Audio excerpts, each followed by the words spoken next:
Hello friends, in the last lecture we have learned about the virtual function. In this lecture we are going to learn about the pure virtual function and the abstract class. First topic is pure virtual function.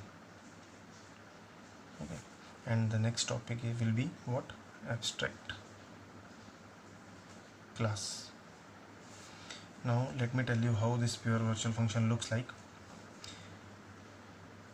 It has keyword virtual, then return type, let us suppose void, and the name of the function, that let us suppose set data, and all will be equal to 0.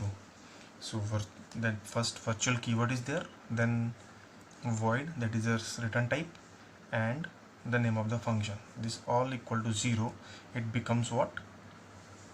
Pure virtual function. When a class which has at least one pure virtual function, that class is called as abstract class. So the abstract class has at least one pure virtual function. It can have more than one pure virtual function also, but for becoming the abstract class, the class should have at least one pure virtual function. Now let me tell you how this pure virtual function and the abstract class will be used. For example, we have four classes. The first one is shape, another one is, let us suppose,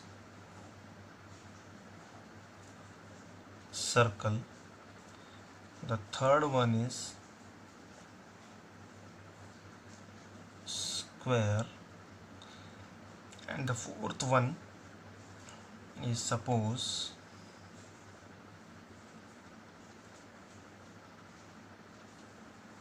rectangle.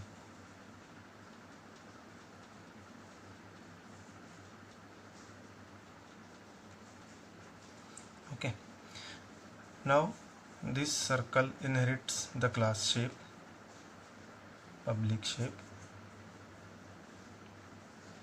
This square inherits the class shape, public shape, and this rectangle also inherits the class shape.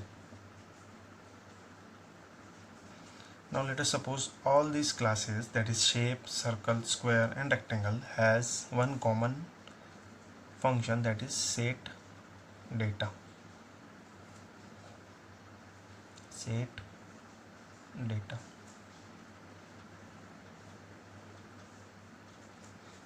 Set data.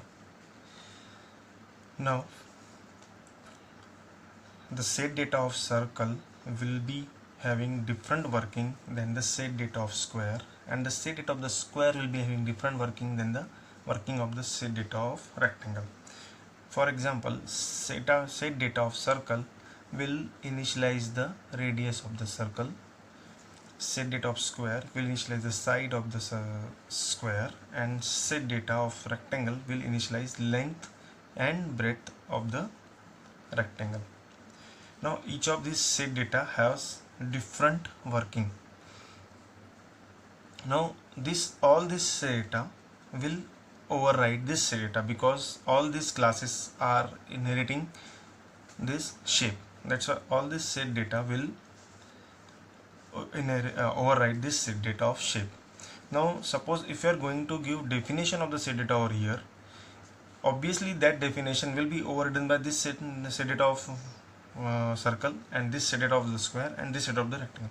Means whatever definition you are going to give over here in the shape, it is going to have no meaning, because anyway it is going to be inherited, or it will be inherited by overridden by this set data of circle, square and rectangle.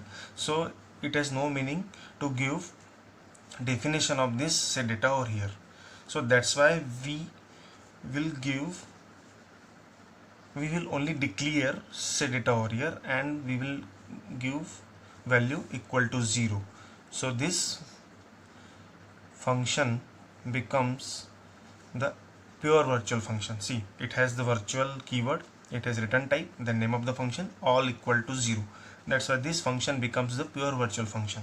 Now shape, this class has at one pure virtual function, that's why this shape becomes the abstract class and this becomes the pure virtual function. So if we are going to give definition, or you can say the working of setData over here, it is going to be overridden by the setData over here. It is again going to be overridden by the setData over here, and again this will be overridden by the setData over here. So there is no meaning to give working of setData over here. That's why what we do, we have made this setData as a pure virtual function. Now what are the rules of using the pure virtual function and the abstract class? First, abstract class cannot have objects. That means we cannot create the objects of abstract class. Second, we can create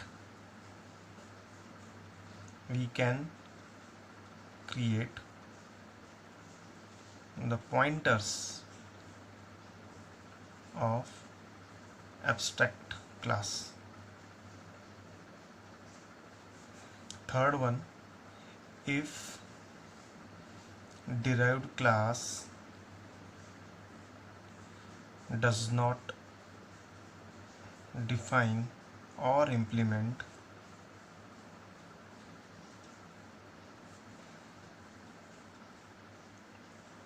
pure virtual function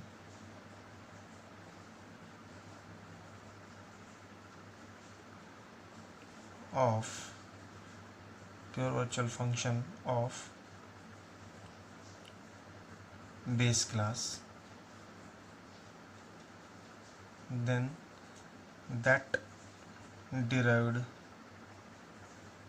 class also becomes the abstract class. And the fourth one is abstract class can have constructor.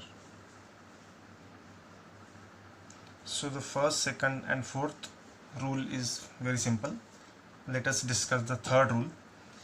The third rule says, I will try to explain this using the example. Let us suppose this circle class is inheriting the shape class,